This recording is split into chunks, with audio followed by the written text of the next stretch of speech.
नमस्कार प्यारे बच्चों, कैसे हैं आप सभी। आशा करता हूं कि आप सब बहुत मस्त, तंदुरुस्त एवं पढ़ाई के प्रति जागरूक होंगे। पिछले 2 दिन से मेरा वीडियो नहीं आ रहा था बच्चों। लाइन की थोड़ा सा इश्यू थी, बिजली गरजने के कारण, बारिश होने के कारण इधर का लाइन थोड़ा सा कट गया था। मैं थोड़ा सा गाँव ग्राउंड से आता हूँ, जहाँ से थोड़ा सा लाइन वगैरह की प्रॉब्लमें हो जाती हैं।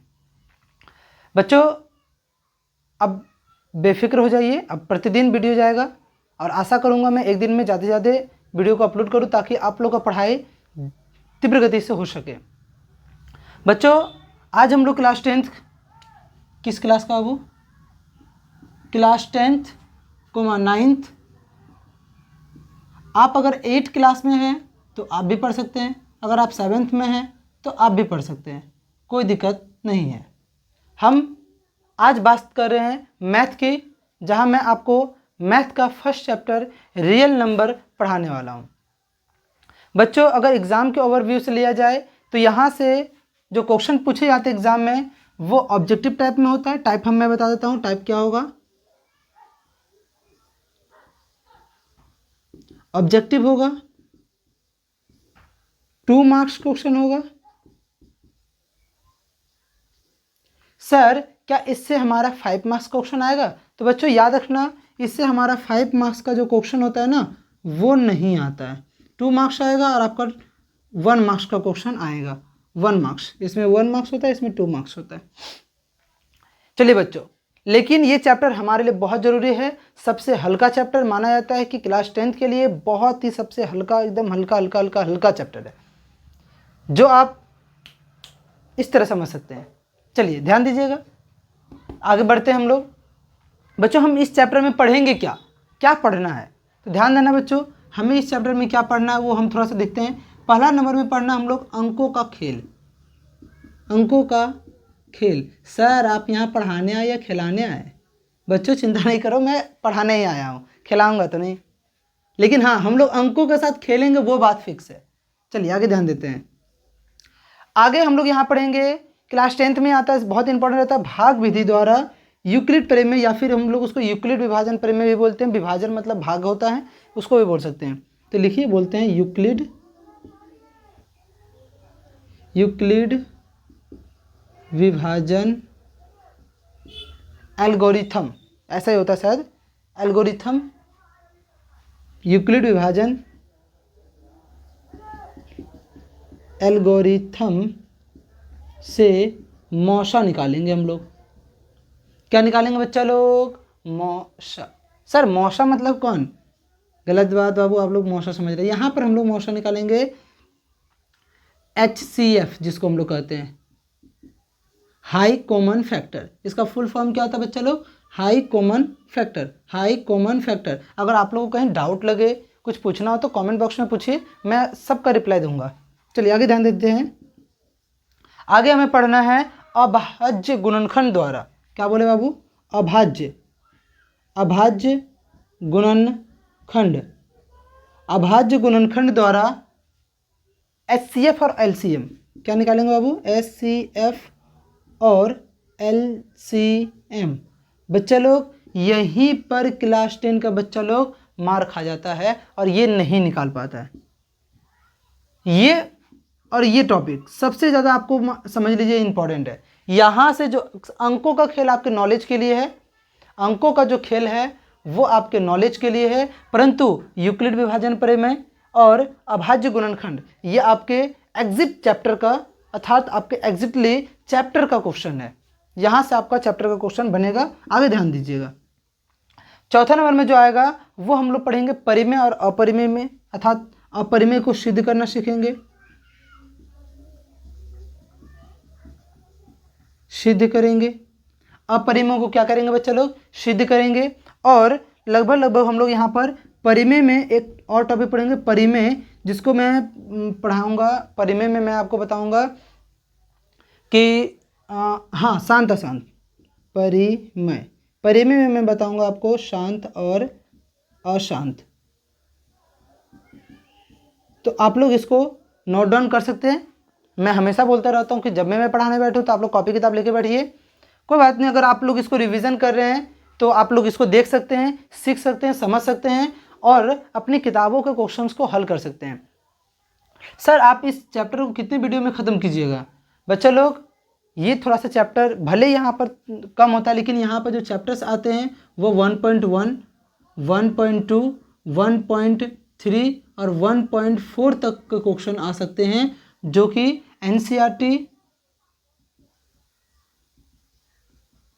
एनसीईआरटी क्वेश्चन या फिर आपका अदर्स बुक, केसी सिन्हा भी बोल सकते हैं, तो वो सारे बुक्स को मैं यहाँ पर सॉल्व कराऊंगा। मैं डॉक्टर केसी सिन्हा के या फिर एनसीईआरटी के बेस पर चलूँगा, ताकि आपका जो क्वेश्चन हो, देखो बिहार बोर्ड जो होता है वो हमारा एनसीईआरटी से पूछता है, क्योंकि बिहार बोर्ड का जो बुक होता है वो एनसीईआरटी होता है, और ये हमारा केसी सिन्हा हमारा प्राइवेट बुक है, जिसको हम लोग सॉल्व करने के लिए अधिक से अधिक प्रश्न बनाने के लिए हल करते हैं। तो आप लोग बेफिक्र रहिए, मैं दोनों को ही हल करवाऊँगा। अगर ध्यान दीजिए, इन टॉपिकों को पढ़ने के लिए हमें कम से कम ना 4 से 5 वीडियो को हमें देखना पड़ेगा। हर एक चैप्टर के लिए एक वीडियो, और एक वीडियो जो आज होगा वो आपका स्पेशली अंकों के खेल या फिर आपका मान लीजिए चैप्टर का इंट्रोडक्शन है, क्योंकि आप लोगों ने थंबनेल में पढ़ा ही था कि चैप्टर का इंट्रोडक्शन है। आज हम लोग चैप्टर का इंट्रोडक्शन देखने वाले हैं और फर्स्ट टॉपिक होगा अंकों का खेल, और आगे आगे हम लोग इस तरह से बढ़ते जाएंगे।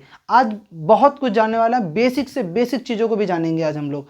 चलिए ध्यान देते हैं, इसे आप लोग नोट डाउन कीजिए अपने कॉपी में, ताकि आपको याद रखे कि क्या मुझे पढ़ाना है आगे। चलिए ध्यान दीजिए, आप लोग इसे नोट डाउन कीजिए फटाक से बोल। विश्वास है नोट डाउन कर लिए होंगे।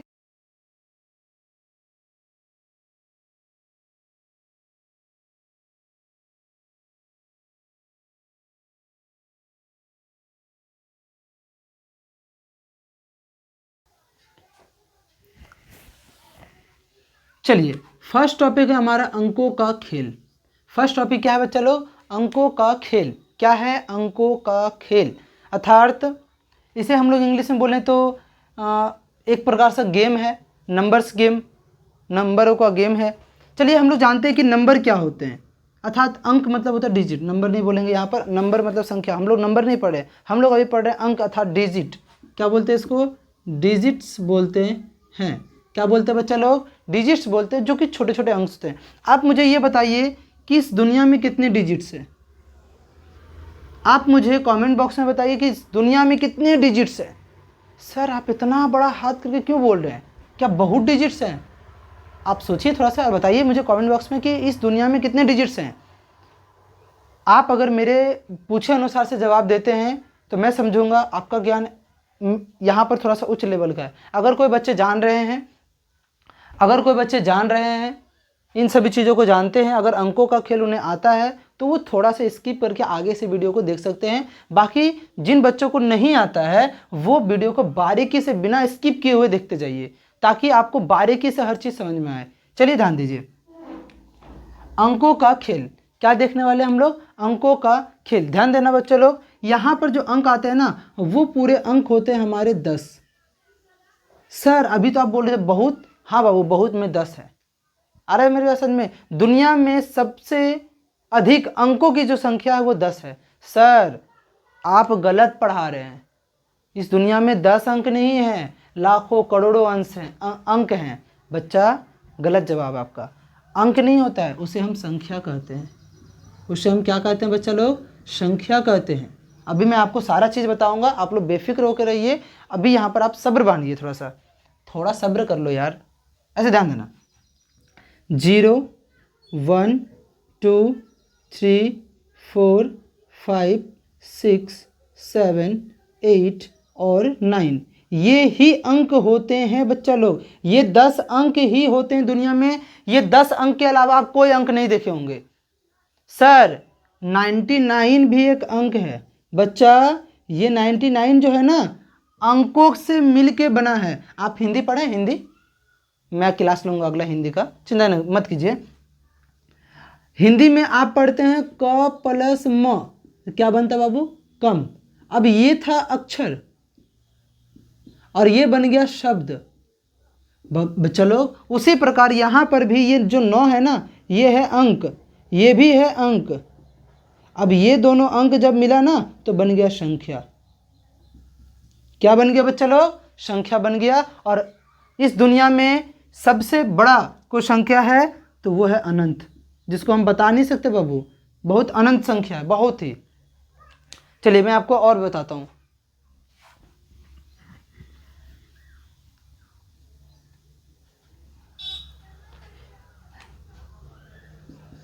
इस दुनिया की सबसे छोटी अंक कौन है?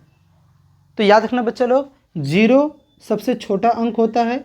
0 सबसे, सर 0 में तो माइनस में भी आता है सबसे छोटा। हाँ बच्चा लोग, माइनस में अगर आप लेने चले तो माइनस में अनंत आ जाएगा, उस तरह से छोटा। माइनस में अनंत में चल जाएगा छोटा फिर, लेकिन नहीं, हम लोग अभी डिजिट में देख रहे हैं तो इस 10 डिजिट में सबसे छोटा डिजिट कौन है? 0 होता है। और सबसे बड़ा डिजिट कौन होता है? 9 होता है डिजिट में हम लोग देखें तो। चलिए इतना बात, मेरी बात समझ में आया? चलिए आगे ध्यान देते हैं। अभी हम लोग डिजिट में ही समझेंगे 1 डिजिट के सबसे छोटी संख्या, अर्थात ध्यान देना, उसको हम लोग हिंदी में बोलते हैं एक अंक की सबसे छोटी संख्या। एक अंक की सबसे छोटी संख्या आप लोग को दिख रहा है? चलिए मैं देख लेता हूँ। हाँ ठीक से दिख रहा है। एक अंक की सबसे छोटी संख्या जो होता है ना बच्चा लोग, वो होता है 1। क्या होता है बच्चा? 1। एक अंकों की सबसे छोटी संख्या होता है क्या हमारा? 1। सर 0 भी तो है, आप लोग धैर्य रखिए। 0 अंक में आता है, लेकिन 0 का प्रयोग हम लोग यहाँ नहीं लिखते, हम 0 को यहाँ लिखेंगे। सर क्यों? 0 1 से बड़ा है? नहीं बाबू, 0 1 से बड़ा नहीं है, लेकिन 0 कोई अंक भी नहीं है। 0 कोई अंक नहीं, लेकिन 0 का महत्व है। 0 कोई अंक नहीं है, लेकिन 0 का महत्व है। आप समझिए, ध्यान दीजिएगा। 1 सबसे छोटी संख्या होती है, और एक अंकों की जो सबसे बड़ी संख्या, हम यहाँ पे छोटी लिखे, अभी हम डायरेक्ट बड़ी लिखते हैं। बड़ी संख्या आप मुझे कमेंट बॉक्स में बताइए। चलिए इसका जवाब दीजिए आप लोग। आप यहाँ बताइए एक अंक की कितनी बड़ी संख्या? ये देखिए यहाँ पर 9 है। एक अंकों की सबसे बड़ी संख्या क्या है बच्चा लोग? 9 है। सर 2 अंकों की बड़ी संख्या जानते हैं? चलो हम तो जानते हैं बच्चा लोग, आप लोग बताइए जानते हैं कि नहीं जानते हैं। ध्यान दीजिएगा बच्चा लोग, 2 अंकों की सबसे बड़ी संख्या, हम अभी यहाँ संख्या लिख रहे हैं।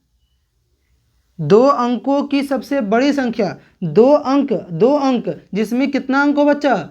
यहाँ पर 1 अंक होगा और यहाँ पर 1 अंक होगा, 2 अंक मिलेगा तो संख्या बनेगा। अभी मैंने 2 मिनट पहले बताया था। 2 अंक की सबसे बड़ी संख्या मैंने लिखा, बड़ी संख्या।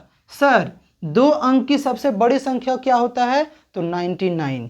क्या होता है बच्चों लोग? 99 अर्थात 99। आप सब होशियार हैं, इसका जवाब दीजिए। 2 अंकों की सबसे छोटी संख्या बताइए। चलिए फटाक दो बोल, लेट मत कीजिए। जितना मैं बोलता हूँ ना, कमेंट बॉक्स को ओपन करके रखिए। फटाक जैसे पूछो तैसे ही आंसर फटाक दो आ जाना चाहिए। 2 अंकों की सबसे छोटी संख्या तो होता है वो हमारा 10। सर ऐसी बात है? चलो मैं यहाँ लिखता हूँ 3 अंकों की बड़ी संख्या, यहाँ मैं बड़ी लिखते जाऊँगा। आप लोग बताओ 3 अंकों की बड़ी संख्या क्या होती है? तो 3 को 9। सर ये कैसे बता दे रहे हैं? बच्चा लोग एक ट्रिक है इसको याद रखने की। जब भी एक अंक की सबसे बड़ी संख्या पूछे, बड़ी संख्या बोले तो 9, जब भी बड़ी संख्या बोले तो 9 याद रखिएगा। 2 अंक की बोले तो 2 को 9, 3 अंक की बोले तो 3 को 9, 4 अंक की बोले तो 4 को 9। बस आप 9 9 याद रखिए, सब क्लियर हो जाएगा। सर छोटी पूछे तो बस, अगर 1 अंक की पूछे तो 1 अंक की छोटी संख्या बोले तो 1, 2 अंक की बोले तो उसमें जितना आप बोलेगा आप 0 बैठा दीजिएगा। अगर 3 अंक की बोलेगा तो फिर 1 के बाद 2 0, 1 0 कम, 1 0 क्या करना है बच्चा लोग? कम लगाना है। 1 0 क्या करना है बच्चा? कम लगाना है। समझ में आ गया होगा आप लोग को? इतना बात समझ में आया? अंक क्या होता है, संख्या क्या होता है, समझ में आया? अगर हम बात करें कि बच्चा लोग 5220 ये क्या है, अंक है। ये क्या है बच्चा लोग? अंक होते हैं। ये क्या होते हैं? अंक होते हैं, याद रखना। इसमें कितने अंक है? सॉरी बच्चा लोग, थोड़ा सा मिस्टेक हो गया। ये अंक नहीं, संख्या। ये क्या है? संख्या है। ये क्या है? हमारा संख्या है। सर संख्या कैसे है? क्योंकि यहाँ 1 2 3 4 4 अंक से मिलके बना है। कितने अंक? 4 अंकों से मिलके बना है, तो इसीलिए ये क्या बन गया? हमारा संख्या बन गया है। 4 अंकों से मिलके बना, इसलिए ये क्या बन गया बाबू? संख्या बन गया है। आप लोग को समझ में आ रहा होगा। चलिए आगे हम लोग बढ़ते हैं थोड़ा सा।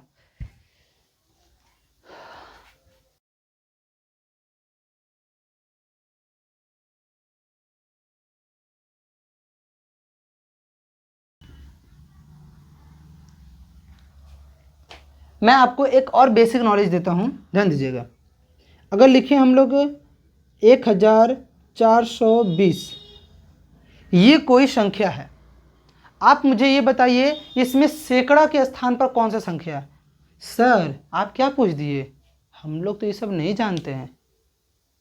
अगर कोई बच्चे जान रहे हैं तो इसका जवाब कमेंट बॉक्स में दीजिए। अगर नहीं जान रहे हैं तो मैं बताता हूँ अभी पहले बताइए, इस संख्या में सैकड़ा के स्थान पर कौन सा अंक है? कौन सा अंक है? सैकड़ा के स्थान पर कौन सा अंक है? ये बात आप समझिए। सर इकाई दहाई नहीं जानते हैं। चलो बाबू बताता हूँ। इकाई, पहले आप पढ़ना सीखिए क्या होता है। इकाई, दहाई, सैकड़ा, हजार, लाख। मैं इसको भी बताते चलूंगा कि इकाई में क्या होगा, दहाई में क्या होगा, सैकड़ा में क्या होगा, हजार में क्या होगा। इकाई का मतलब होता है एक। इकाई का मतलब क्या होता है बाबू? एक, अर्थात 1। इकाई मतलब क्या होता है? एक, अर्थात 1। दहाई मतलब होता है 10। दहाई मतलब क्या होता है? 10। और सैकड़ा मतलब होता है 100। सैकड़ा मतलब क्या होता है? 100। हजार का मतलब 1 पर 3 शून्य, और लाख मतलब 1 पर 4 शून्य। एक सेकेंड, 1 पर 5 शून्य हो जाएगा बाबू। यहाँ पर 10,000 मैंने नहीं लिखा है, ठीक है, लेकिन 10,000 भी होगा। यहाँ पर मैंने 10 और हो लिख दिया, तो मैं यहाँ पर दे देता हूँ 1 2 3 4 शून्य, ये हो गया 10,000। चलिए आप लोग को समझ में आ रहा होगा, दिख भी रहा होगा, विश्वास है। अब बताइए ये किसको किसको याद हो गया? याद कीजिए। इकाई, दहाई, सैकड़ा, हजार, 10,000, लाख। इकाई, दहाई, सैकड़ा, हजार, 10,000, लाख। इकाई, दहाई, सैकड़ा, हजार, 10,000, लाख। सर हम लोग को याद हो गया, लेकिन सर इसको पढ़ना किधर से है? इधर से। इकाई, दहाई, सैकड़ा, हजार, गलत बाबू, हमेशा पीछे से, क्योंकि इकाई अंक में जो होता है वो हमारा पीछे होता है। चलिए ध्यान दीजिएगा, यहाँ से पढ़ते हैं हम लोग। इकाई, क्योंकि ये अगर हम लोग इधर 0 0 0 लिख दे और यहाँ 1 लिख दे तो इसका मतलब होगा ये है 1। अगर हम लोग 0 0 0 2 और 1 लिख दे, इसका मतलब ये है 1 और ये है 20। ये कितना होगा बाबू? 20। क्यों? क्योंकि ये दहाई के स्थान में, दहाई मतलब कि इकाई मतलब 1 गुना 1, और दहाई मतलब कि दहाई की जगह पर 2 है तो 2 गुना 10। अब 2 में हम 10 से गुना करेंगे तो सैकड़ा में होगा 2 पर 2 को गुना करेंगे 100 से, तो ये से जवाब मिलता है। ये हम बच्चा लोग क्लास 1 2 3 4 5 में सीखते हैं बहुत ही बारीकी से। आशा है कि आप लोग भी सीखे होंगे, आपके टीचर्स आपको बताए होंगे। कोई बात नहीं, अगर नहीं सीखे हैं तो यहाँ पर आप लोग सब कुछ सीख जाइएगा। चलिए मैंने जो लिखा था मुझे याद है, मैंने मिटा दिया, फिर कोई बात नहीं, ध्यान देना। 1420 लिखा था मैंने। इसे कहते हैं इकाई, इसे कहते हैं हम लोग दहाई। क्या कहते हैं? दहाई कहते हैं। इसे हम लोग कहते हैं सैकड़ा, इसे कहते हैं हम लोग हजार। ये है इकाई, ये है दहाई, ये है सैकड़ा, ये हजार। अभी मैंने आपसे क्या सवाल पूछा कि सैकड़ा के स्थान पर कौन है, सैकड़ा के स्थान पर कौन सा अंक है? तो देखो बाबू, सैकड़ा के स्थान पर है 4।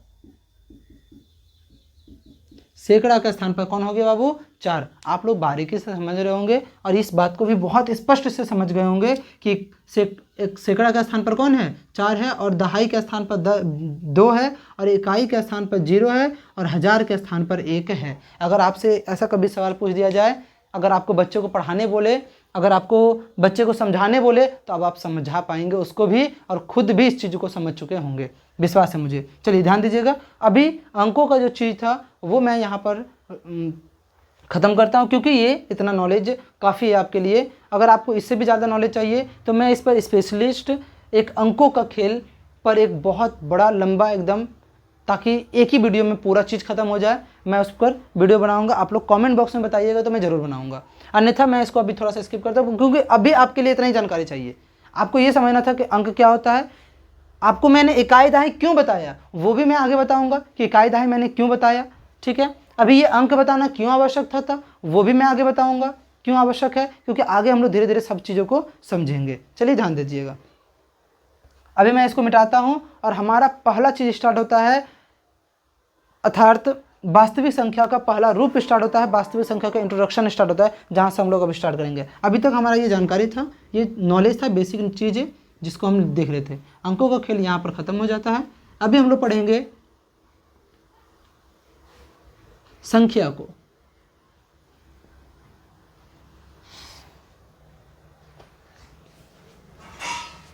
या फिर समझिए तो अंकों का खेल अभी चल ही रहा है, समझिए। चलिए ध्यान दीजिएगा।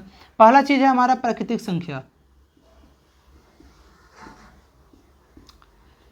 आप समझिए कि दुनिया में सबसे पहले कोई संख्या आया जिसे हम लोग नेचुरल नंबर कहते हैं।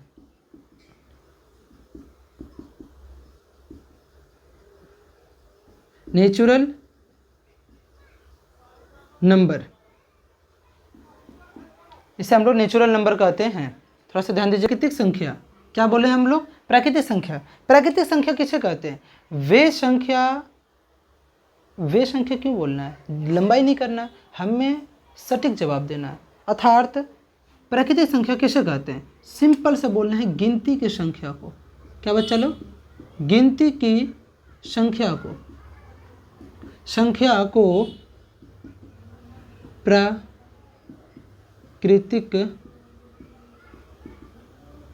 संख्या कहते हैं। जैसे अब आप लोग को यहाँ पर गौर देने की आवश्यकता है। मैं यहाँ आपको बताऊंगा प्राकृतिक संख्या, फिर बताऊंगा पूर्ण संख्या, फिर बताऊंगा मैं आपको पूर्णांक संख्या। ये तीन चीज थोड़ा सा इंपॉर्टेंट है, लेकिन जानना जरूरी है। ध्यान दीजिएगा। प्राकृतिक संख्या मैंने क्या बोला? गिनती। क्या आप लोगों ने एक से गिनती पढ़ा? 1 2 3 4 5 6 7 8 9 10 गिनती पढ़ा है? बहुत अच्छा, गिनती पढ़ा है तो वही है प्राकृतिक संख्या, वही है हमारा प्राकृतिक संख्या डॉट डॉट। अब यहाँ पर मैं एक चीज़ लगाऊंगा जिसका नाम है इन्फिनिटिव, अर्थात इसका मतलब होता है अनंत। सर आप यहाँ अनंत का चिन्ह क्यों लगाएं? ये अनंत का मार्क क्यों लगाएं? ये अनंत का सिंबल यहाँ पर क्यों दिए? बाबू इसीलिए दिए क्योंकि ये गिनती हमारा कभी खत्म नहीं होता, ये अनंत दूर तक जाता है। जहाँ पर इधर हम लाख करोड़ हजार करोड़ 10,000 लाख करोड़ भी लिख दें फिर भी खत्म नहीं होगा गिनती। इसलिए मैंने इसका मतलब लिखा अनंत, जिसको हम गिन नहीं सकते हैं इतना दूर तक। लेकिन स्टार्टिंग समझिए कि 1 से स्टार्ट होगा और अनंत दूर तक जाएगा, 1 से स्टार्ट होगा और अनंत दूर तक जाएगा, इसे हम कहेंगे प्राकृतिक संख्या। आगे ध्यान दीजिए, पूर्ण संख्या क्या होता है? अगर आप सिंपली बोले तो हम अगर परिभाषा से समझाएं, हम इसका एग्जाम्पल से समझाते हैं। जैसे कि ध्यान दीजिएगा, एग्जाम्पल से समझाते हैं आपको। अगर हम इसी प्राकृतिक संख्या के पहले अगर शून्य लगा दे, क्या लगा दे बाबू? शून्य। क्या लगा दे? शून्य लगा दे, तो आप लोग समझिए कि ये पूर्ण संख्या बन गया। सिंपल, आप इसी एग्जाम्पल के साथ इसका परिभाषा लिखिए। प्राकृतिक संख्या के पहले शून्य, क्या लगाएंगे हम लोग? शून्य। ऐसे लिख देंगे हम लोग ताकि पता चले शून्य लगाने पर पूर्ण संख्या बनती है। क्या बनता है बाबू? पूर्ण संख्या बनती है। एकदम इंपॉर्टेंट है, एकदम हल्का है। सर अगर मैं यहाँ पर आपसे 2 प्रश्न पूछूं तो क्या आप उसका जवाब दे पाइएगा? चलिए देखते हैं। ध्यान दीजिएगा। आप मुझे ये बताइए, क्या सभी प्राकृतिक संख्या, ये यहाँ पर जितना चीज़ लिखा हुआ है, क्या सभी प्राकृतिक संख्या पूर्ण संख्या है? मैंने क्या पूछा फिर से सुनिए। सभी प्राकृतिक संख्या जितना भी यहाँ से लेकर के पूरा जितना अनंत तक आएगा, देखिए मैंने यहाँ पर भी अनंत का चिन्ह दिया हुआ, जितना भी प्राकृतिक संख्या में अंक है क्या वो पूर्ण संख्या में है? हाँ या नहीं? सर हाँ है। क्यों? क्योंकि अगर मैं इस 0 को ढक लेता हूँ तो देखिए वही प्राकृतिक संख्या यहाँ पर दिख रहा है आपको, तो ये सारी संख्या इसके अंदर आती है। सर तो ये संख्या भी इसके बराबर होगा, ये संख्या इसके अंदर है तो ये संख्या भी तो इसके अंदर है, अर्थात ये तो दोनों बराबर हो गया। नहीं बाबू, क्यों नहीं बराबर हुआ? क्योंकि देखो यहाँ पर क्या लग गया 0, और इस संख्या के पहले क्या लग गया 0, जो कि यहाँ पर 0 नहीं है और यहाँ पर 0 है, अर्थात इसीलिए इसे पूर्ण संख्या कहते हैं, इसे प्राकृतिक संख्या कहते हैं। जब हम गिनती 1 से स्टार्ट करते हैं, कभी आप लोग गिनती 0 से नहीं पढ़े होंगे, हमेशा 1 से पढ़े होंगे। आपके टीचर, आपके गुरु सिखाए होंगे, अर्थात आज मैं भी आपको सिखा रहा हूँ कि आप गिनती 1 से पढ़ते होंगे, क्योंकि 1 2 3 4 5 6 7 8 9 यहाँ से गिनती स्टार्ट करते हैं, ना कि आप बोलते हैं 0 1 2 ऐसे करके नहीं पढ़ते हैं। अर्थात 0 जब हम पढ़ेंगे तो वो संख्या पूर्ण हो जाएगा, अर्थात अब उसमें कुछ छूटेगा ही नहीं, अब उसमें कुछ छूटेगा ही नहीं, पूर्ण हो जाएगा, समझे? इसीलिए इसे पूर्ण संख्या भी कहते हैं। और ये प्राकृतिक संख्या हमारा जो नॉर्मली हम पढ़ते हैं गिनती, वो हमारा प्राकृतिक संख्या है, जो हमारा प्राकृतिक द्वारा आया है। गिनती की संख्या को प्राकृतिक संख्या कहते हैं, एकदम सिंपल परिभाषा है। पूर्ण संख्या, अगर संख्या प्राकृतिक संख्या के पहले शून्य लगा दें, सिंपल शून्य लगा दें, तो वो पूर्ण संख्या हो जाती है। पूर्णांक संख्या क्या होती है? पूर्णांक संख्या क्या होती है थोड़ा सा हम देख लेते हैं। दिख रहा है ना? हाँ चलिए, पूर्णांक संख्या दिख रहा है, नहीं दिख रहा है, नहीं दिख रहा है, पूर्णांक संख्या नहीं दिख रहा है। चलिए मैं थोड़ा सा इसको जूम आउट कर देता हूँ।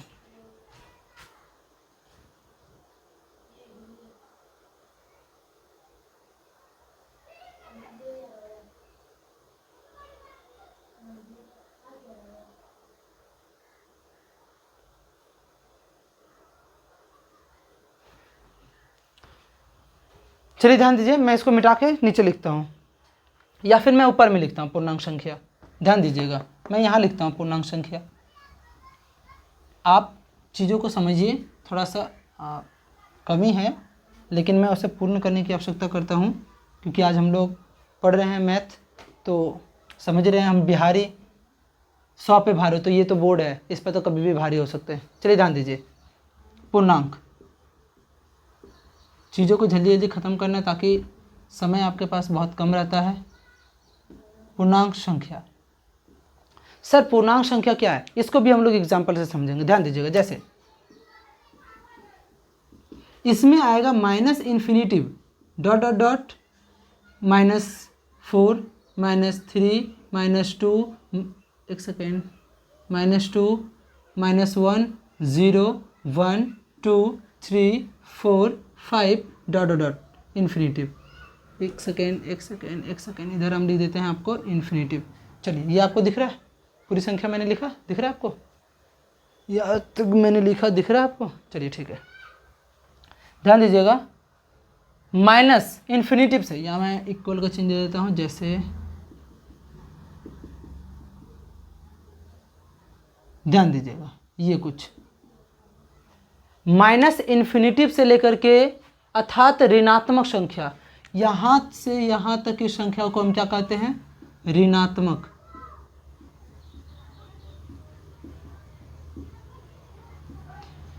यहाँ से इधर की संख्या को क्या कहते हैं?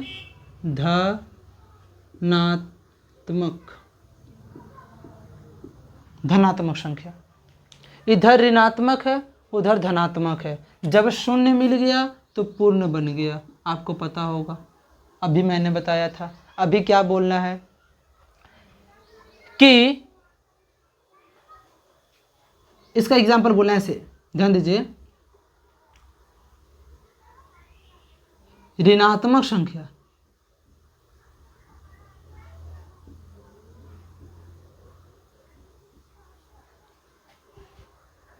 पूर्ण संख्या तथा प्राकृतिक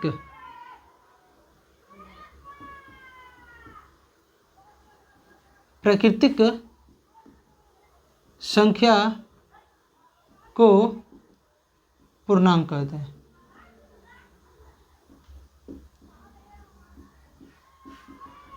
अगर परिभाषा कहीं मिस्टेक हो तो आप लोग बेफिक्र रहिए, मैं एग्जाम्पल से आपको और भी क्लियर करता हूँ। ध्यान दीजिए, जब संख्या में ऋणात्मक संख्या आ जाए, धनात्मक संख्या आ जाए, ऋणात्मक संख्या और धनात्मक संख्या साथ साथ बीच में शून्य भी हो, अर्थात आप एक ही स्केल को ही लीजिए, आप समझे होंगे स्केल को, मैं यहाँ दिखाता हूँ आपको, ध्यान दीजिए। अगर इसको ले रहे इधर यहाँ पर 0 है, इधर माइनस है, इधर प्लस है, तो ये जो पूरा मिल गया है ना एक साथ, जिसमें ऋणात्मक संख्या, धनात्मक संख्या और शून्य भी आ रहा है, तो इन पूरे संख्या को ही हम क्या कहेंगे, पूर्णांक संख्या कहते हैं, पूर्णांक संख्या कहते हैं। आप इस बात से क्लियर हो गया होगा, अभी समझ में आ रहा होगा।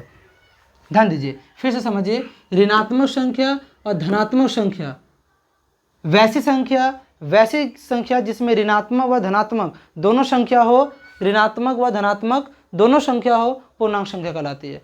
अगर कभी पूर्णांक संख्या बोले तो उसमें निश्चित है, अगर ऋणात्मक भी आ सकता है, धनात्मक भी आ सकता है। अगर ऋणात्मक संख्या है, सिंपल समझिए, अगर ऋणात्मक संख्या है तो निश्चित है कि पूर्णांक संख्या होगा, लेकिन कभी अगर धनात्मक संख्या है तो निश्चित है कि प्राकृतिक संख्या भी हो सकता है, पूर्ण संख्या भी हो सकता है और पूर्णांक संख्या भी हो सकता है। मेरे बातों पर गौर कीजिएगा।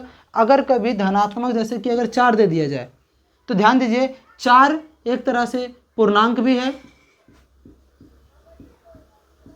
4 एक तरह से पूर्ण संख्या भी है, और 4 एक तरह से प्राकृतिक संख्या भी है। प्राकृतिक 4 पूर्णांक भी है, पूर्ण भी है, प्राकृतिक भी है। अब समझिए, लेकिन अगर दे दिया जाए -4, तो ये क्या होगा, केवल तो केवल पूर्णांक संख्या ही होगा, केवल तो केवल क्या होगा, पूर्णांक संख्या ही होगा। इतना बात क्लियर हुआ आपका, इतना बात क्लियर हुआ, ध्यान दीजिए, इतना बात क्लियर हो गया होगा।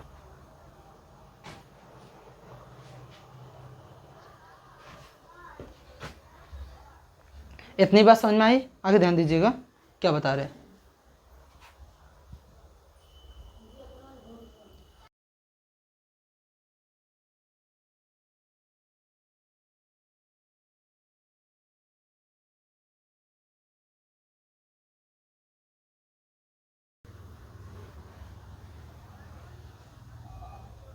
ध्यान देना बाबू, आगे हम लोग पढ़ेंगे, आगे हम लोग क्या जानेंगे, ध्यान देना, आगे हम लोग जानेंगे कि अभी हम लोगों ने प्राकृतिक पढ़ लिया, पूर्ण पढ़ लिया, अब पढ़ेंगे हम लोग सम और विषम।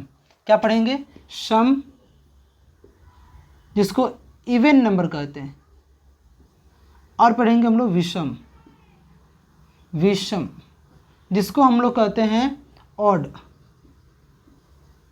ऑड नंबर कहते हैं। सम विषम, सम विषम। ध्यान देना, आपको 2 का पहाड़ा आता है सर, ये भी आप मजाक कर रहे हैं कि वीडियो में, हाँ आप लगता है मजाक करने के लिए आए हैं। नहीं बाबू, मैं आपसे पूछ रहा हूँ, क्या आपको 2 के पहाड़ा आता है? तो आता है तो बहुत अच्छी बात है। 2 से वैसी संख्या, ऐसे लिखना है, वैसी संख्या जो 2 से विभाजित, सर विभाजित मतलब क्या होता है, अरे भाग, विभाजित मतलब क्या होता है, जो भाग लग जाए। यहाँ लिख देते हैं हम लोग, क्या लग जाए बाबू, जो विभाजित हो जाए,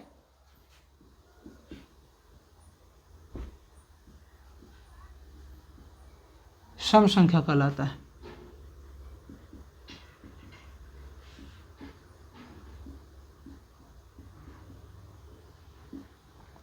वैसी संख्या जो 2 से विभाजित हो जाए सम संख्या कहलाते हैं। वैसी संख्या जो 2 से क्या हो जाए बाबू, विभाजित हो जाए, सम संख्या कहते हैं। वैसी संख्या जो 2 से विभाजित हो जाए सम संख्या कहलाता है। जैसे, ये तो बहुत हल्का चीज़ है, आप लोग समझ गए होंगे, 2, 4, 6, 8, 10, 12 ... इन्फिनिटिव। तो अगर मैं पूछना चाहूँ कि सबसे छोटी सम संख्या कौन है, सबसे छोटी सम संख्या कौन है, सबसे छोटी अर्थात छोटी सम संख्या कौन है बाबू, तो वो है 2। कौन है, 2। और बड़ी संख्या कौन है, तो वो है अनंत। वो क्या है बाबू, अनंत। अर्थात अनंत ऐसी संख्याएं हैं जो 2 से कट जाएगी। अनंत ऐसी संख्या हैं जो 2 से कट जाएगी। अगर 10 करोड़ भी बात करें तो वो भी संख्या 2 से कटेगी और उसका आंसर 5 करोड़ आएगा। चलिए ध्यान दीजिए आगे। विषम संख्या, सिंपल इसका उल्टा, वैसी संख्या जो 2 से विभाजित ना हो, 2 से विभाजित ना हो, वैसी संख्या जो 2 से विभाजित ना हो, वैसी संख्या जो 2 से विभाजित ना हो, विषम संख्या कहते हैं।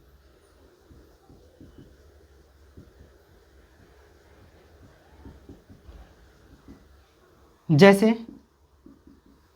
आप हमेशा एक चीज याद रखिएगा, एक ऐसी संख्या है जो किसी में नहीं आती, क्योंकि अगर हम 1 से काटें तो सारा पहाड़ा ही कट जाएगा, इसलिए हम अभी 1 को थोड़ा सा कम गिनेंगे। लेकिन हाँ, 1 तो 2 का पहाड़ा नहीं आएगा, तो सिंपली हम यहाँ उसको ना विषम में लिखते हैं 1, या फिर हम 3 से लिख सकते हैं, ठीक है, क्योंकि 2 तो 2 का पहाड़ा से कट जाएगा, 3 नहीं कटेगा, 3 नहीं कटेगा, 5 नहीं कटेगा, 7 नहीं कटेगा, 9 भी नहीं कटेगा। सर 9 2 के पहाड़ा में नहीं आता है, याद रखिएगा। अभी मैं आगे जब बताऊँगा तो आपको और भी अच्छा से क्लियर होगा। 3 5 7 9 11 13 15 17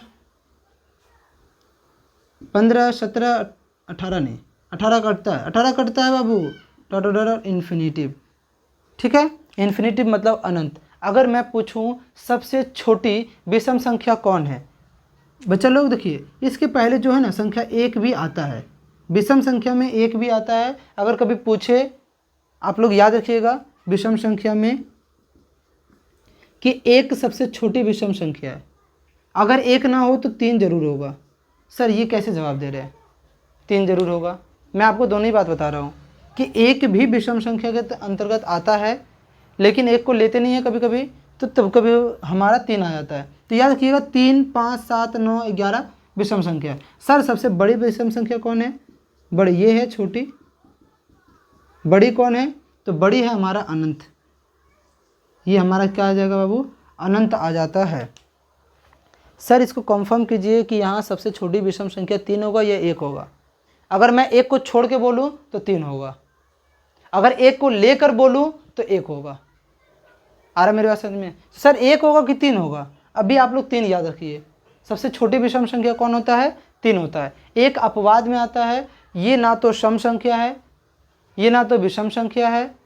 सिंपली समझिए, सम संख्या तो है ही नहीं क्योंकि 2 के पहाड़ा से कटेगा नहीं, तो विषम के अंतर्गत ही रखिए आप इसको, या फिर आप 1 भी आंसर रख सकते हैं। सबसे छोटी विषम संख्या हमेशा 1 होता है, याद रखिएगा। चलिए ध्यान दीजिए आगे, इतनी बात क्लियर हुई। चलिए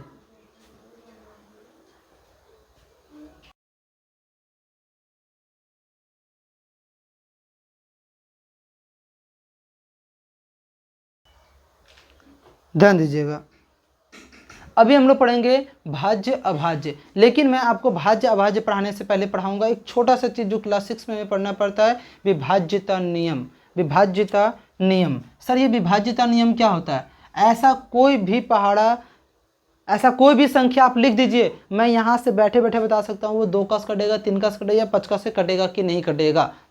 सर इतना हल्का, बस चुटकी बजाइए और देखिए जवाब। 2 का विभाज्यता नियम क्या होता है? अभी मैंने आपको इकाई दहाई पढ़ाया था ना, देखिए अब यहाँ पर वो काम आएगा। एक एक करके मैं बताते जाऊंगा कहाँ पर कौन काम आएगा। अगर संख्या के इकाई अंक में, कहाँ पर बाबू, इकाई अंक में 2 4 6 8 और 0 आ जाए, क्या आ जाए बाबू, 2 4 6 8 और 0 आ जाए तो वो 2 के पहाड़ा से कट जाएगा। आप कोई भी संख्या लिख दीजिए। अगर मैं लिखूं 200, सर ये 2 के पहाड़ा से कट जाएगा। आप मुझे बताइए कि इकाई अंक में क्या है। देखिए यहाँ पर ये चीज़ को देखिए, ये है इसका इकाई अंक 0। अब मैंने बोला था इकाई अंक में अगर 0 होगा तो वो 2 के पहाड़ा से कट जाएगा, अर्थात ये 2 के पहाड़ा से कट जाएगा। अगर हम इसको 2 से भागा ले जाएं तो इसका आंसर आएगा 1 मरते में चल जाएगा ये, हाँ 1 मरते में 2 हो जाएगा, ये कट गया। और ये जो डबल 0 उठ रहा है वो यहाँ आ जाएगा, अर्थात इसका आंसर आ जाएगा हमारा 100। ध्यान दीजिए ऐसे आता है। 3 का विभाज्यता नियम, 3 का विभाज्यता नियम क्या होता है? ध्यान दीजिएगा, वैसी संख्या जिसका योग, लिखते हैं वैसी संख्या जिसका योग 3 के पहाड़ा जानते हैं ना, हाँ चलिए पहाड़ा, 3 के पहाड़ा में आए, इसको मैं मिटा ही देता हूँ सबसे मस्त। वैसी संख्या जिसका योग, जिसका क्या बाबू, योग 3 के पहाड़ा में आए, वह संख्या 3 से विभाजित हो जाती है। वैसी संख्या जो 3 के पहाड़ा में वैसी संख्याओं का योग, जिसका योग, वैसी संख्या का योग जो 3 के पहाड़ा में आ जाए। अगर हम किसी भी बड़ा से बड़ा संख्या को जोड़े, किसी भी बड़ा से बड़ा संख्या को जोड़े, अगर वो संख्या 3 के पहाड़ा में आ गया, अगर वो संख्या 3 के पहाड़ा में आ गया तो समझिए कि वो 3 से कट जाएगा। अगर मान लीजिए मैंने लिखा 7 और 5, सर इतना बड़ा पहाड़ तो 7 के पहाड़ा में नहीं आता, 3 के पहाड़ा में नहीं आता है, आता है नहीं आता है। आप लोग क्लास 10 के बच्चे हैं, आप लोग को एडवांस नॉलेज है, तो आप लोग ऐसे बता सकते हैं कि ये 25 के पहाड़ा में 3 मरतबा आ रहा है, तो चलिए वो तो हम लोग उतना बड़ा लिख दिए। लेकिन अगर हम लिख दें मान लीजिए 7 3 2, ये इतना बड़ा पहाड़ा तो आप नहीं पढ़ पाइएगा ऑब्वियसली। तो इसके लिए हम क्या करेंगे, 7 + 3 + 2 को क्या करेंगे, ऐड करेंगे, जोड़ेंगे, सम करेंगे, अर्थात 7 और 3 क्या हो जाएगा 10 और 2 12 हो जाएगा। अब बताइए क्या 12, क्या ये 12 3 के पहाड़ा में आता है? तो हाँ सर, 3 चौका 12 आता है। 3 चौका कितना मरते बाबू, 4 मरते में 12 आता है, मतलब कि 3 के पहाड़ा में 12 आता है, मतलब ये कि ये संख्या 3 से कट जाएगा। चलिए मैं आपको काट के दिखाता हूँ, यहाँ पर काटता हूँ 7 3 2, इसको मैंने 3 के पहाड़ा से काटा तो सिंपल ही है कि ये कट जाएगा, ये 3 के पहाड़ा से क्या हो जाएगा बच्चा लोग, कट जाएगा। आप लोग इसको काट सकते हैं या फिर भागा भी दे सकते हैं, ऐसे करके भागा दे सकते हैं। 1 मरते में 2 मरते में चल जाएगा 6, यहाँ बचेगा 1 3, फिर चल जाएगा 4 मरते में 12, फिर यहाँ 1 बचेगा, फिर 2, फिर 4 मरते में 12, मतलब कि 244 का पहाड़ा अगर 3 बार पढ़ेंगे तो 732 आएगा। 700 क्या आएगा बच्चा लोग, 32 आएगा। क्या आएगा, 732 आएगा। चलिए अभी आपको विश्वास हो गया होगा कि मुझे भी और आपको भी, मुझे तो याद था ही, आपको ऑब्वियसली है कि आप दुनिया का कितनों से कितना बड़ा अंक है वह आप समझ सकते हैं कि वो 2 का 3 का और एक और छूट गया, मैं उसको बता देता हूँ। 5 का विभाज्यता नियम इकाई अंक में मैं लिखता हूँ डायरेक्ट, उसी को समझा देता हूँ। इसका भी परिभाषा वही होगा, सेम टू सेम, ये 2 की तरह है, बस इसके इकाई अंक में 0 और 5 आएगा। कितना आएगा बाबू, 0 और 5।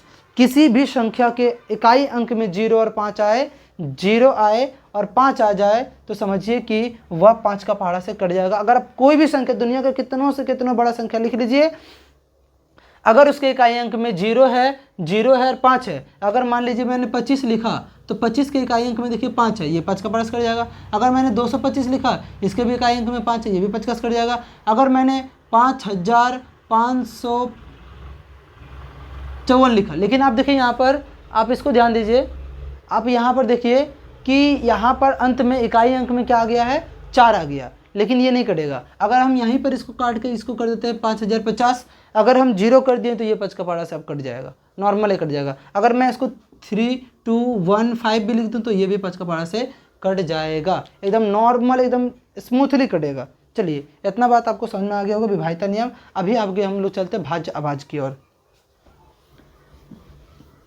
क्योंकि इसे हम लोग इंट्रोडक्शन है, ये बेसिक नॉलेज, इसलिए मैं थोड़ा सा स्पीड में ले जा रहा हूँ।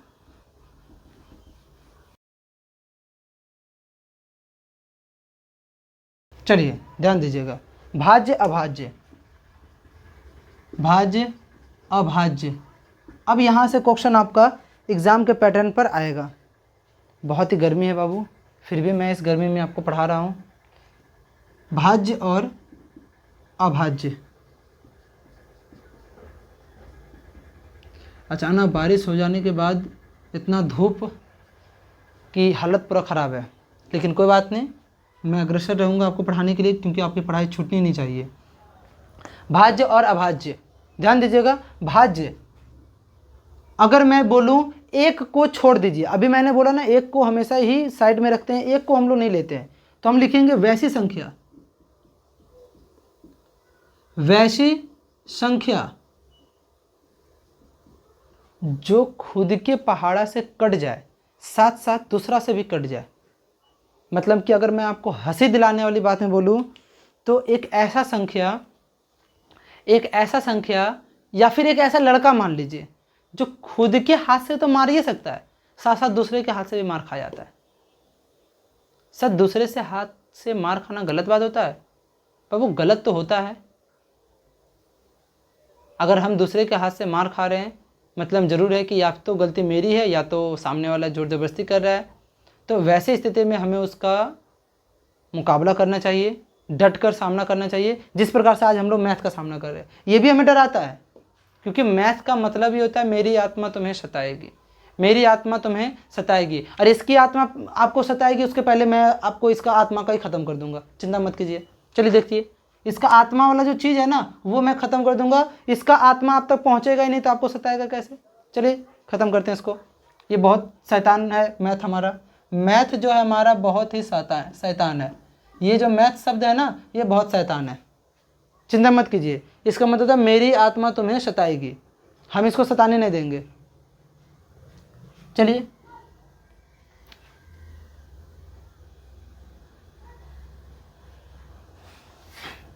वैसी संख्या जो खुद से कटे साथ साथ दूसरों से भी कट जाए, वैसी संख्या को हम भाज्य संख्या कहते हैं। लिखिए वैसी संख्या जो खुद के पहाड़ा के साथ साथ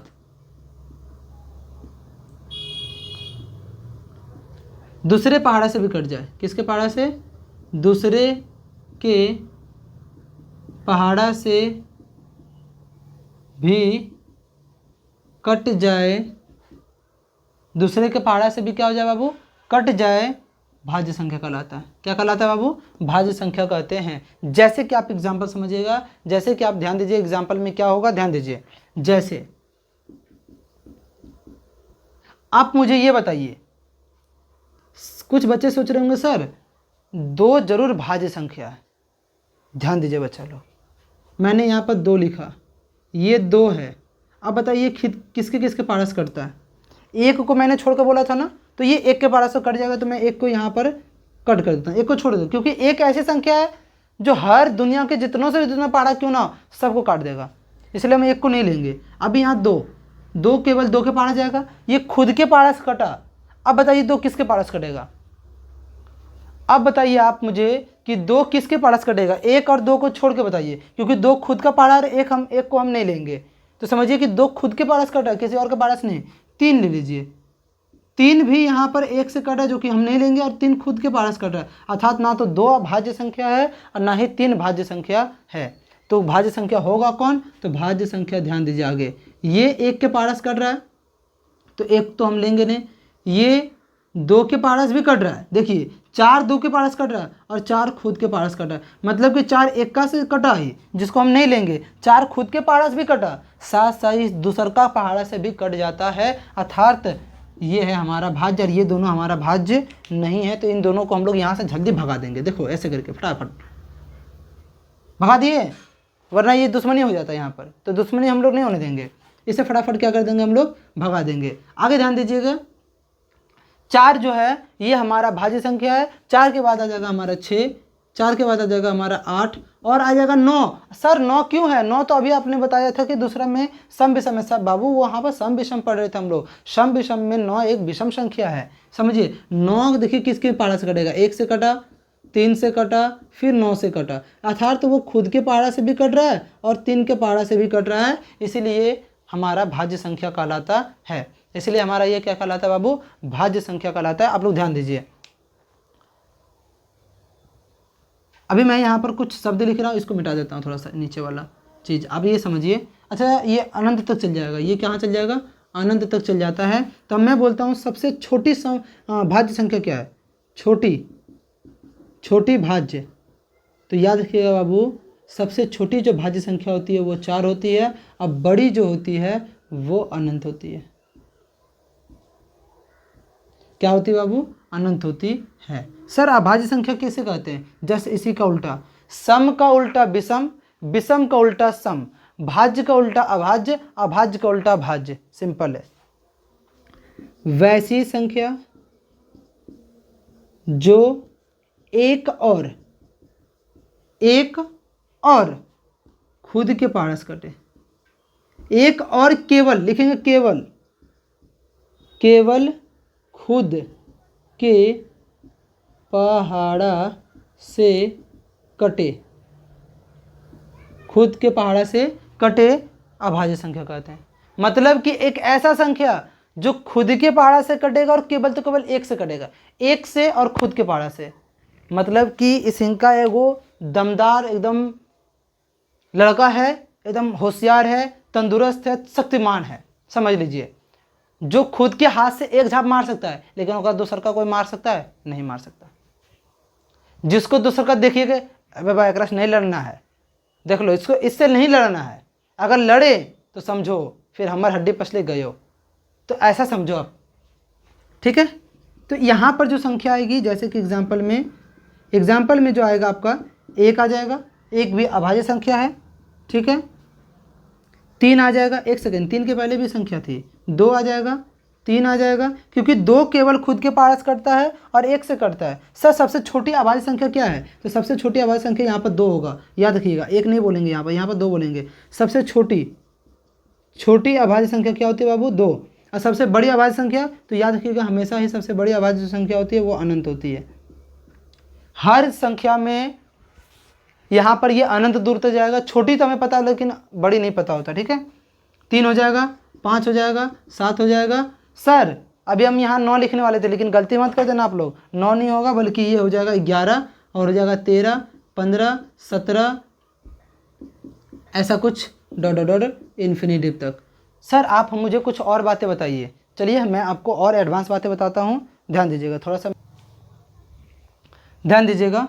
तो ये हमारा अभाज्य संख्या कहलाता है। चलिए इसको मिटाते हैं हम थोड़ा सा, और यहाँ पर कुछ और बातें लिखते हैं, ध्यान दीजिएगा। ये सारी बातों को आप नोट डाउन करते रहिए ताकि आपको याद रहे सब चीज़ें।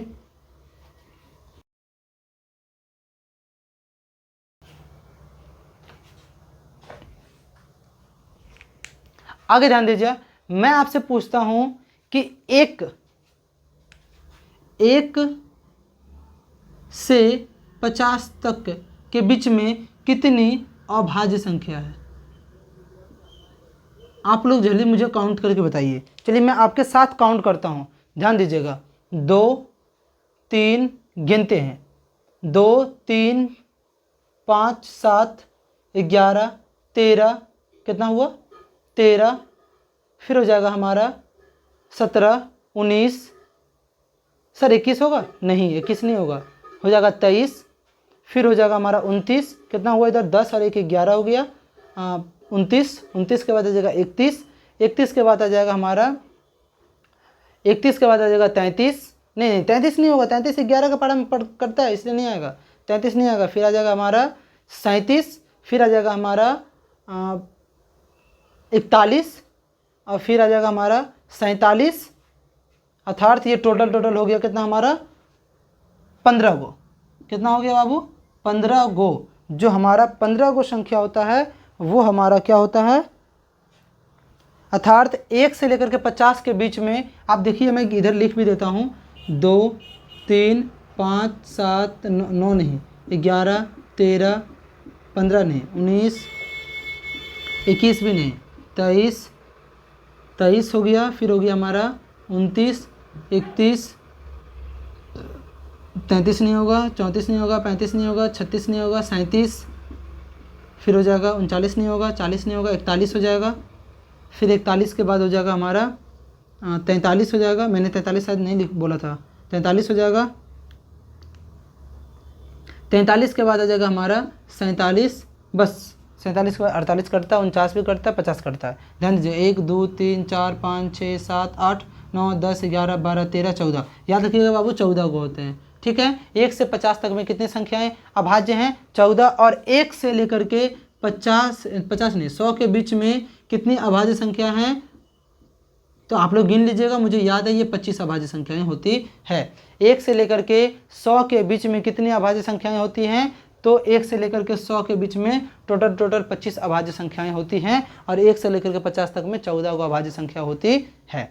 चलिए, इतना बात क्लियर हो गया, इतनी बात क्लियर हो गई, इतनी बात क्लियर हो गई। मैं थोड़ा सा रिवीजन करते चलता हूँ।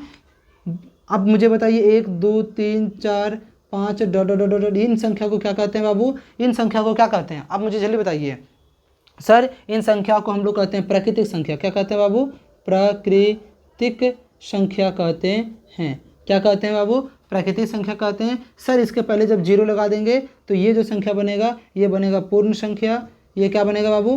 पूर्ण संख्या बन जाएगा। यहाँ से अगर हम ले लें, अगर हम यहाँ से ले रहे हैं तो प्राकृतिक संख्या, यहाँ से ले रहे हैं पूर्ण संख्या। अगर सर इसके पहले हम लोग -1 -2 अगर -3 -4 ऐसे संख्या लगा दे और अगर हम लोग यहाँ से ले ये पूरा तो ये कहलाएगा हमारा पूर्णांक संख्या।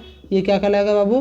पूर्णांक संख्या कहलाता है। इतना बात याद हुआ। सम विषम संख्या भी मैंने आपको बता दिया है, भाज्य अभाज्य संख्या भी मैंने आपको बता दिया। अगर आपको समझ में नहीं आए तो आप दोबारा फिर से वीडियो को देखिए और समझिए, ताकि आपको हर चीज़ें क्लियर हो जाए। समय दीजिएगा, आपका पढ़ाई बहुत अच्छा होगा। समय के साथ आपका पढ़ाई बहुत ही बेहतरीन होता जाएगा। चलिए ध्यान दीजिए, मैं इसे मिटाता हूँ।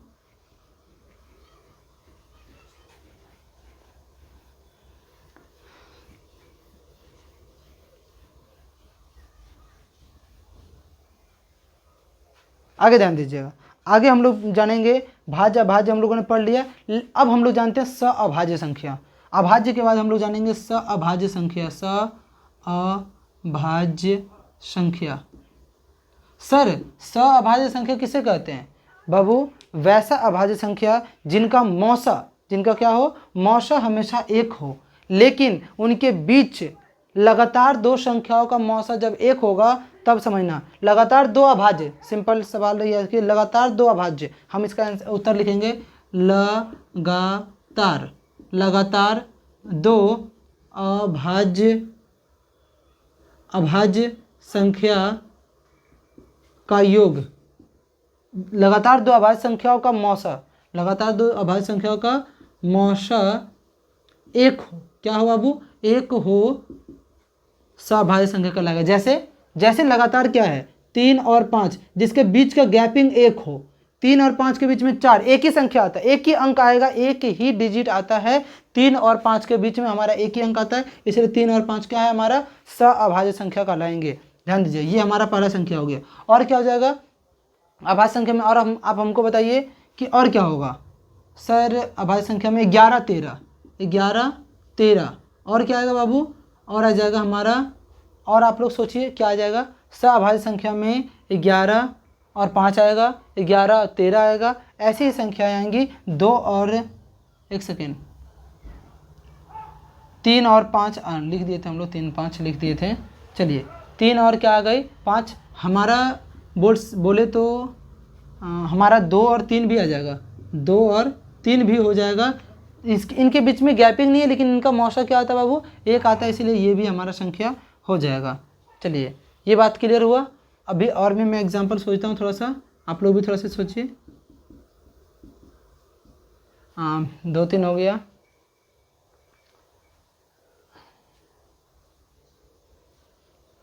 हाँ 29 31 हो जाएगा, एक ठो 29 और 31 हो जाएगा। चलिए इन सभी का जो मौसा होता है वो हमेशा 1 होता है, और ये लगातार संख्या, इनके बीच की गैपिंग 1 है। 29 और 31 के बीच में सिर्फ और सिर्फ एक संख्या आता है 30, और इसका गैपिंग वही होता है।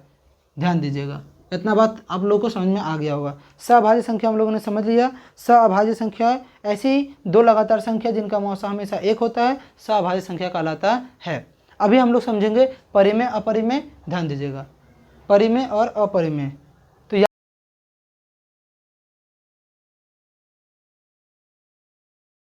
वैश्य संख्या, ध्यान दीजिएगा, परिमेय संख्या, परिमेय संख्या, वैसी संख्या जो P/Q के रूप में हो। कैसे बाबू? P/Q के रूप में हो, P/Q के रूप में हो। वैसी संख्या जो P/Q के रूप में हो, और जहाँ Q बराबर नॉट इक्वल टू 0 हो। जहाँ पर हम लोग Q बराबर कभी, मतलब कि Q की जगह पर 0 नहीं आना चाहिए। अगर जीरो आ गया तो पूरा का मान क्या हो जाएगा, जीरो, जो कि परिमेय संख्या निकल आएगा। p बटे q के रूप में हो वैसी संख्या जो p बटे q के रूप में हो और q नॉट इक्वल टू क्या हो, जीरो हो, और p के जगह पर कोई भी पूर्णांक हो। p बराबर क्या हो बाबू, पूर्णांक। सर पूर्णांक क्यों बोले, पूर्ण संख्या क्यों नहीं बोले, प्राकृतिक संख्या क्यों नहीं बोले बाबू? इसलिए पूर्णांक संख्या बोले क्योंकि यहाँ पर माइनस प्लस की दोनों ही बातें हो जाएंगी। आ रहा है मेरी बात समझ में? इसलिए मैंने यहाँ पर पूर्णांक शब्द का प्रयोग किया है। ध्यान दीजिएगा, जैसे गिनती की सभी संख्याएं, गिनती की सभी संख्याएं अर्थात जीरो भी एक हमारा परिमेय संख्या है, क्योंकि बाबू जीरो के नीचे भी हमारा एक आ सकता है, और अगर हम लोग एक नीचे लिख दें फिर भागा देंगे तो वही जीरो आएगा, और ये भी हमारा क्या है, ये भी हमारा एक परिमेय संख्या है। 2 भी हमारा परिमेय संख्या, -2 भी हमारा परिमेय संख्या, 3/4 भी हमारा परिमेय संख्या है, 5/7 भी क्या है, हमारा परिमेय संख्या है। एग्जाम्पल 2। सर एक चीज़ और हमें बताइए, रूट में कभी कभी हमारे एग्जाम में हमसे पूछ देता है, तो क्या उसमें हम लोग कैसे जवाब देंगे? बताओ बाबू, अगर 4 लिखा है, रूट में क्या लिखा हो 4, तो क्या ये परिमेय संख्या होगी? तो बाबू इसके लिए ना मैं एक स्पेशली अभी तुरंत ही बताऊंगा, वर्गमूल बताऊंगा और इसे तोड़ना सिखाऊंगा। बस आप लोग ध्यानपूर्वक लगे रहिए, मैं इसको तोड़ना तक सिखाऊंगा, आप लोग ध्यान दीजिए।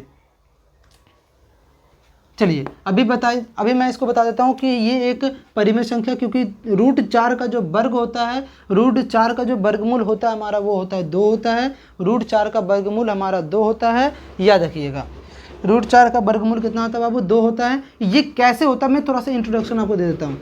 देखिए रूट का जो मान है ना, ये जो रूट लिखा है ना, इसका ये जो होता है ना, किसी भी संख्या के, अगर यहाँ पर मान लीजिए a लिखा हो तो a का जो पावर हो जाएगा ना 1/2 हो जाएगा।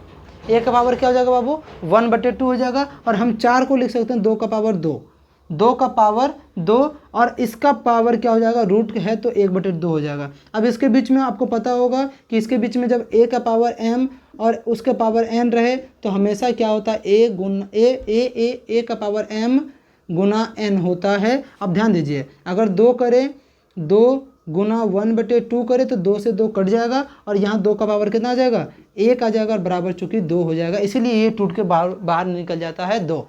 आप लोगों को क्लियर हो गया? बस ये इसमें मुझे यही बताना था, ज़्यादा कुछ नहीं। अगर मान लीजिए √4 की जगह √9 लिखा लो, √16 लिखा लो, √25 लिखा लो, √36 हो, रूट हमारा समझ लीजिए और कितना हो जाना चाहिए, 36 के बाद 49 हो, √64 हो, √81 हो, √100 हो, √121 हो, √169 हो, √144 हो। तो इन सभी संख्या अगर आपको मिल जाए, कभी भी मिल जाए, अगर √625 हो, तो आप समझिए कि ये सारी संख्याएं क्या होंगी, ये सारी संख्याएं होंगी हमारी परिमेय संख्या कहलाती है। अगर ये रूट जिसका वर्गमूल निकल जाए, जिसका वर्गमूल क्या हो बाबू, निकल जाए, तो ये आप लोग याद कर लीजिए, बहुत इंपॉर्टेंट बात है, ये बहुत इंपॉर्टेंट चीज़ मैंने आपको बता दिया यहाँ पर।